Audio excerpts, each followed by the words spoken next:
from being hit by the medical car to asking what a pit stop was during his first race. This driver didn't hesitate to call himself the worst driver in F1 history. He's not remembered for his victories or his pole positions, but for his spectacular mishaps and 0 championship points in his entire career. But who is he? Let's find out. Meet Taki Inoue, the Japanese driver who competed in just 18 Grand Prix between 1994 and 1995, yet left an indelible mark on the sport's history.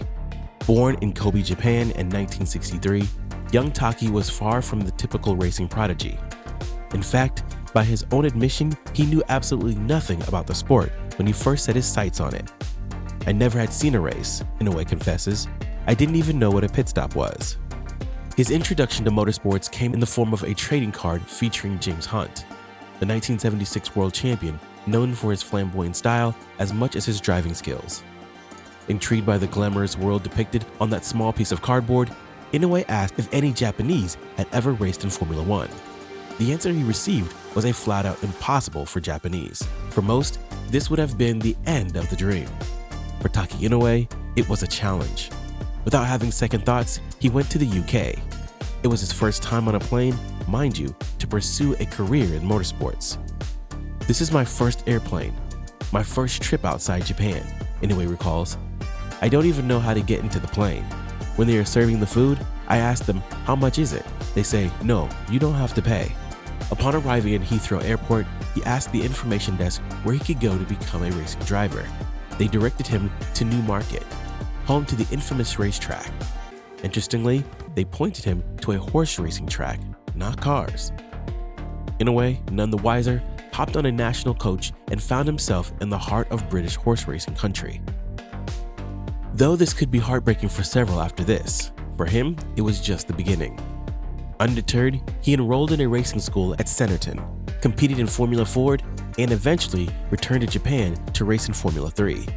Despite a notable absence of podium finishes or any real success, Inoue managed to secure significant sponsorship, reportedly around £2 million, which opened the door to the lower echelons of Formula One. His debut came at the 1994 Japanese Grand Prix, driving for the struggling Syntec team. It was a baptism of fire, or more accurately, a baptism of confusion. In my first Formula One race in Sao Paulo, Brazilian GP, I didn't know what a pit stop is. No one told me, Inoue admits with a chuckle. Despite his rocky start, Inoue managed to secure a full-time drive with Footwork Arrows for the 1995 season. During this year, Inoue would cement his reputation as Formula One's most hapless driver, thanks to 2 incidents that have since become legendary in the sport's history. The first occurred during practice for the 1995 Monaco Grand Prix. After his car broke down, it was being towed back to the pits, with Inoue still inside. As they rounded a corner, the course car, driven by a former rally champion, Gene Ragnati, came hurtling towards them. Unable to stop in time, it slammed into Inoue's car, flipping it over and sending it crashing into the barriers. Miraculously, Inoue emerged unscathed, having put his helmet back on just moments before the collision. Recounting the incident, Inoue's description is as colorful as it is alarming. "My helmet was totally squashed. Then I see the doctor. Unusual procedure. They try to see my dick first, touching my balls." He takes a long swig of beer before continuing. "It's true. I learned that in the UK. When balls move, the brain is fine. When Big Cash, Scissors take off the overalls, see the balls, hit the balls, then when the balls move, this guy's fine. If balls don't move, then there's a problem with brain damage, I think." This bizarre medical check aside, Inoue was incredibly lucky. Had he not put his helmet back on just minutes before the collision, the incident could have been fatal. As it was, Inoue emerged relatively unscathed and was even fit to race the next day. But if the Monaco incident wasn't unlucky, what happened in Hungary later that season was almost beyond belief.